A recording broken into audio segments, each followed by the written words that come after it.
Halo, selamat malam. Kita berjumpa lagi dalam ibadah keluarga Jemaat GPIB Batra Hayat. Dan saat ini kita berjumpa di udara ya. Dan tadi sama-sama kita sudah membaca firman Tuhan pada hari ini yang terambil dalam kitab Nahum pasal 3 ayat 1 hingga ayat yang ke-19.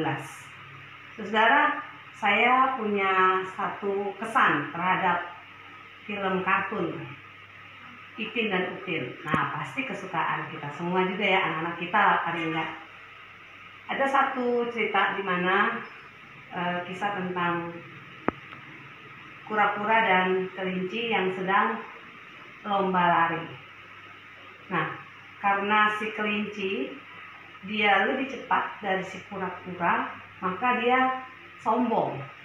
Dia mengecilkan si kura-kura yang jalannya memang lambat. Lalu kemudian ketika dia sudah menyusul si kura-kura, sebelum sampai ke garis finish, si kelinci tiduran, istirahat di bawah pohon. Dia pikir,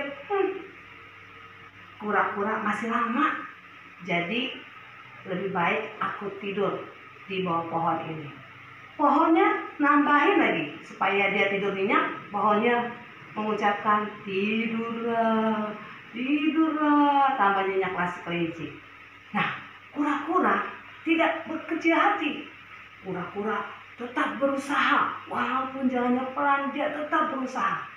Dan hingga mau sampai ke garis finish, tiba-tiba si kelinci terbangun, kaget. Sudah sampai ke garis finish. Akhirnya si kura-kura menang. Nah, saudara, dari cerita film kartun ini, kalau saudara bisa menyimak ya, dari cerita ini, kira-kira apa yang bisa kita ambil dari kisah film kartun Ipin dan Upin ini? Nah, pasti udah tahu ya, yaitu tentang kesombongan. Nah, bacaan Alkitab kita pada ibadah keluarga di malam hari ini, kita juga sama-sama melihat kesombongan karena kekuasaan yang dimiliki oleh bangsa Niniwe. Bapak Ibu Saudara, seringkali kekuasaan digunakan dengan sewenang-wenang atau tanpa dilandasi rasa takut akan Tuhan. Tidak heran jika kekuasaan akhirnya hanya membawa bencana bagi kehidupan manusia dan bukan mendatangkan kesejahteraan. Niniwe adalah bangsa yang besar. Dan oleh karena itu, ketika Tuhan mendapati bahwa orang-orang Niniwe itu pongah, sombong, bahkan kesombongannya itu mendatangkan penderitaan bagi bangsa lain, maka Tuhan pun mendatangkan penghukuman atas bangsa ini.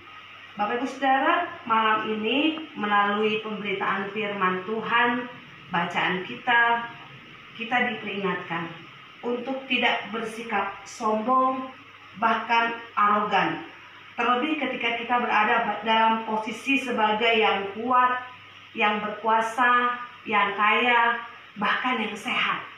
Nah, di dalam kondisi kita saat ini, GPIB Batra Hayat sedang prihatin ya dengan pemberitaan yang viral ini.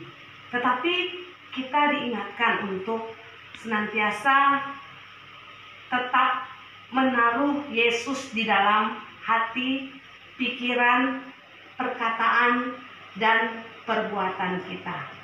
Dalam kondisi saya bersama dengan beberapa jemaat yang sedang dikarantina, kita melihat saat ini banyak orang di luar sana, bahkan orang-orang Kristen sendiri sombong melihat bahwa kita yang ada di sini adalah orang-orang yang harus dihindari, adalah orang-orang yang bahkan mengerikan dan ditakuti, takut tersebar katanya.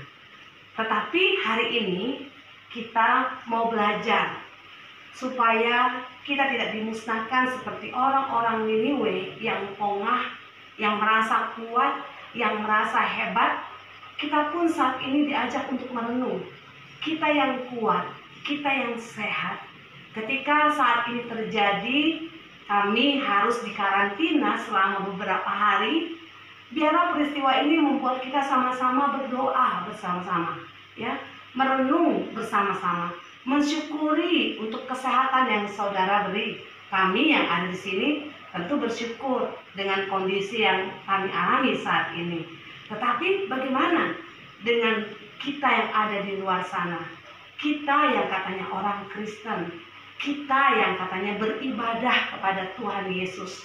Biarlah apa yang terjadi saat ini tidak membuat kita saling mengecilkan satu dengan yang lain, menganggap remeh satu dengan yang lain. Sehingga ketika kita mengalami hal seperti ini, virus corona seperti ini menjadi satu duka cita kita bersama. Ini menjadi kewaspadaan kita bersama. Bukan cuma kami yang ada di karantina, tapi saudara-saudara yang ada di luar sana pun juga harus senantiasa berjaga-jaga dan berdoa. Dan virus ini bisa mengenai siapa saja. Tetapi kita sama-sama berdoa. Anda berdoa dari rumah, kami juga mendoakan Anda. Supaya kita semua dalam keadaan yang sehat, dilindungi oleh Tuhan, dan dijauhkan dari virus corona ini. Selamat menyikapi kehidupan ini dengan hati seperti Yesus, mulut seperti Yesus, dan pikiran seperti Yesus. Selamat bergumul dan berjuang. Tuhan Yesus memberkati. Amin.